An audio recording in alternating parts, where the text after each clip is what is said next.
Hello everybody, my name is Jeff Schmelzle. I'm an elite personal trainer here at the Renaissance Club Sport in Walnut Creek.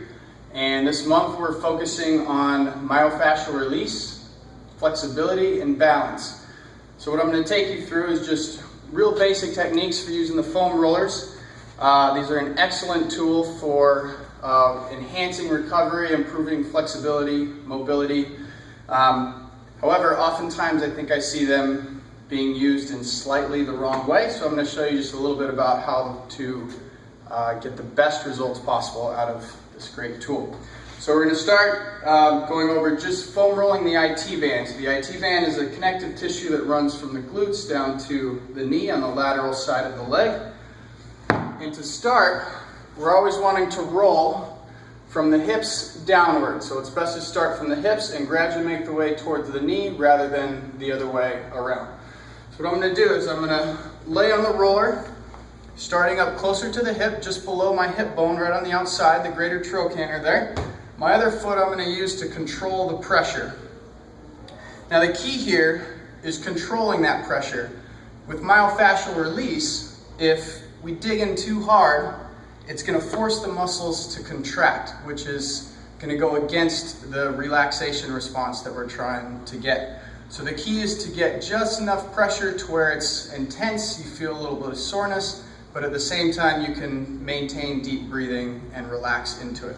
So what I'm going to do is get just the right amount of pressure, and I'm very slowly going to start working my way, rolling down toward the knee. Now as you're doing this, you'll start to find that you get some more intense spots anywhere along the muscle. And those are typically going to be the spots where you have connective tissue, fascia, or parts of the muscle that are more bound up. And those are the spots that you're going to want to focus on the most, because that's where you're going to get the most release.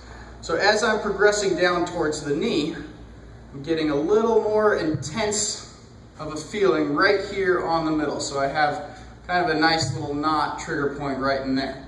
So once you hit that spot, you want to take some nice deep breaths and just slowly roll up and down. Very small movements up and down until you can get a little bit of release. And as you feel that the intensity of that sensation start to go down, allow yourself to sink a little bit deeper into it.